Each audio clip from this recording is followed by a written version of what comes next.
Favored by the early Christians, most of Plato's writings still survive. Yet, despite his renown, he is still often misunderstood or misrepresented. Avoiding any overall analysis or categorization, in this video you may learn details about one of Plato's dialogues. Plato's Charmides, uncertainty about wisdom. I considered whether this dialogue should not be titled something akin to Plato's wet dream. If not something so crude, then Plato meets Socrates. Yes, I cannot avoid imagining that this play describes the first encounter of the writer with the teacher. In that interpretation of the events, the writer would be the youth named Charmides. As for the sexual connotation, it should be known that the dialogue is almost a comedy, and it starts and ends with sexual innuendos. What I personally find most curious is that these are homosexual sexual remarks. Yes, the narrative begins with Socrates describing how as he returned from a military expedition he gathered to speak with some friends. The principal among these was Critias. This was, in real life, Plato's uncle. He later became the leader of the 30 tyrants that briefly ruled Athens. The fact that Plato was related to this man is something to consider. The man is historically infamous as a destroyer of democracy. The writer, in turn, is open about his dislike for such a system of government. He would very much prefer the likes of a representative system, an oligarchy. You may learn about these historical developments from Xenophon writings. Either way, the prior is not a theme in this play. Instead, Critias shows Socrates some young family member of his that is celebrated for his beauty. The philosopher agrees and is described as even shocked or taken aback with sexual desire for the young man. Yet, let me quote his commendable attitude in By Heracles, I said, there never was such a paragon.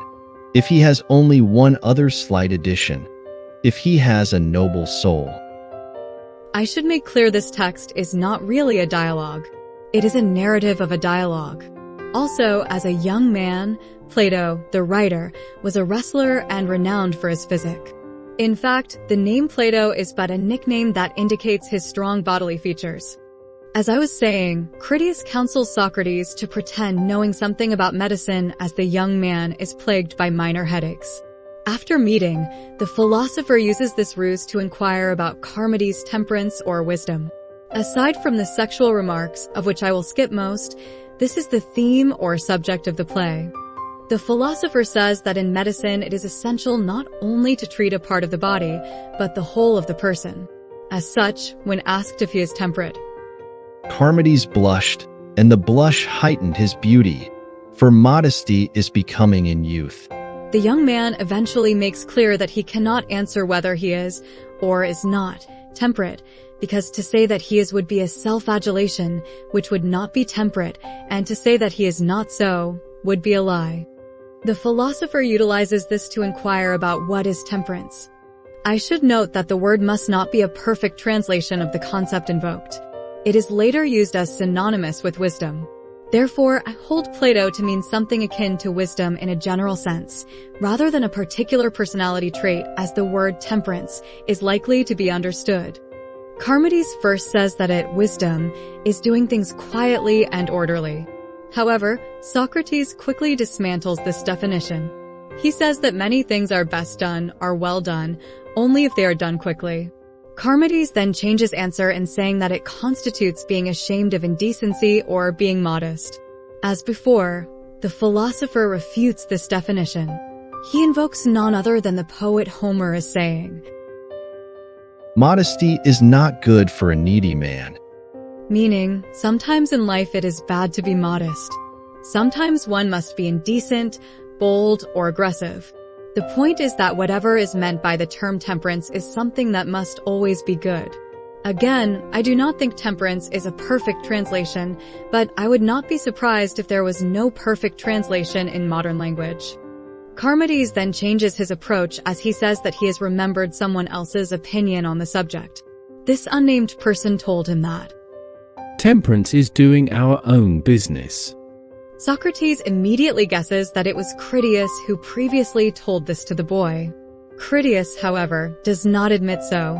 Yet, as the philosopher mocks this answer by saying, He who uttered it seems to me to have meant one thing and said another. Critias does attempt to defend the answer. The philosopher points out that many things are good that are done for others. In fact, he suggests that a society would be terrible wherein a person had to do all for himself and there would be no distribution of labor. The philosopher further mocks in saying, I should not wonder if the man himself who used this phrase did not understand what he was saying. Furthermore, he describes Critias as looking to Charmides. Just as a poet might quarrel with an actor who spoiled his poems in repeating them. Critias finally admits that the term doing is meant to be understood as making. Remember, the disputed definition was that temperance is doing our own business. To understand doing as making, reference is made to the other mythical poet, Hesiod, as he said, "Work is no disgrace." Incredulously, Critias argues that certainly Hesiod did not mean that jobs such as making shoes or selling pickles were not disgraceful. Note how such an interpretation shows Critias and Plato's aristocratic presumptions. Yes, it is maintained that Hesiod's work refers to noble and moral tasks. Socrates therefore asks if temperance signifies some sort of self-knowledge. The reasoning being that one may do the good or the bad unintentionally, and in the latter case, therefore, not possess the virtue even if one does the good. Commendably, Critias admits his own error and asks for the discussion to continue. He says now that he takes temperance to be synonymous with the inscription at the entrance of the Oracle of Delphi. Know thyself. Yes, this is taken to mean, be temperate. Again, the translation must not be exact. The philosopher agrees to investigate as he admits ignorance on the subject as well. Either way, the question now is whether the concept, the virtue, is the science of itself, it is remarked that many sciences have a subject which is different from the science. Meaning, these are the art of how to use something. For example, mathematics is the correct use of numbers. Critias responds by indicating that wisdom, now the more ample term is used, indicates science about oneself and about science. As such, it is two things in one. The issue was, as in the example, that mathematics does not really attempt to understand numbers, rather merely how to use them. As such, wisdom allegedly aims to understand the human, as well as how human beings should be or act. Within this issue lies the fact that, as I have previously sculpted, You never know what things you do not know. As such, wisdom consists of seeing the way you see and hearing the way you hear, as well as seeing the way others see and hearing the way others hear. However, Socrates finds issue with this definition. He holds that as one could not desire a desire as well as the desires of others. Also, one could not love, and love the love of others. Likewise, with fear and opinion, so too must be impossible with knowledge.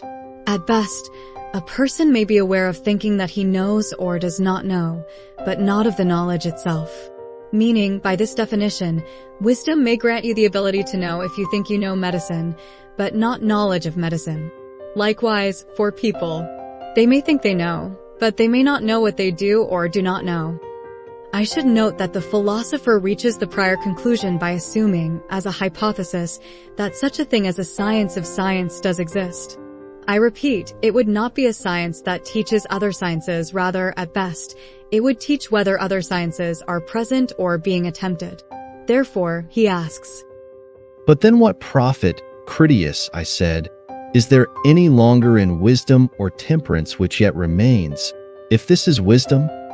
At best, Socrates continues, wisdom will help in learning and in testing, but not in actually knowing or practicing knowledge. Most curiously, the philosopher then mocks how highly they have valued wisdom. Then, as if one of his famed, divine, feelings overcomes him, he is obliged to share another conclusion. This one concerns wisdom's benefit or lack of benefit to happiness. This comes about as not all knowledges are useful for happiness. Some have nothing to do with such a question. The result is that Critias suggests knowledge of good and evil as the knowledge that is conducive to happiness. To the prior, Socrates remarks, You have been carrying me round in a circle, and all this time hiding from me the fact that one science only, that of good and evil. Yes, the so-called science of morality is held as essential for any and all other sciences to be efficacious. Therefore, wisdom is morality as it pertains to all other sciences. I should note that circling will be a theme in most of Plato's plays. Truly, in form, he seems to be most against a monolithic conception of the conceptual realm. More on this later. The philosopher recapitulates their conversation and ends by asking forgiveness to Charmides as they did not quite progress on the subject. Let me quote the philosopher as he says, I would rather advise you to regard me simply as a fool who is never able to reason out anything. Nonetheless, the young man voices his amazement and vows to be a student of Socrates. Then follows what I interpret as sexual innuendo as Charmides tells Socrates that he would like to be charmed by him every day. Lastly, Plato writes that the philosopher called the young man irresistibly attractive. Now, to pique your curiosity, to motivate you to watch the last video of the series, I gift you a teaser sample of the many aphorisms I crafted as I read this author.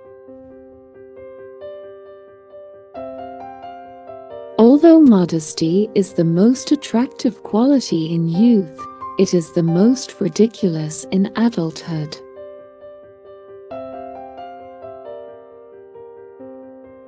Wisdom consists of seeing how you see and hearing how you hear, also in seeing how others see and hearing how others hear.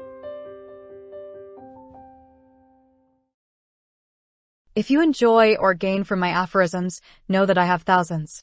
I will be writing books with short thematic essays composed out of aphorisms. These essays are profound and intriguing yet easy to read. For very cheap copies, look up Protagoras Pause in the Amazon website. I repeat, Protagoras Pause, that's my name.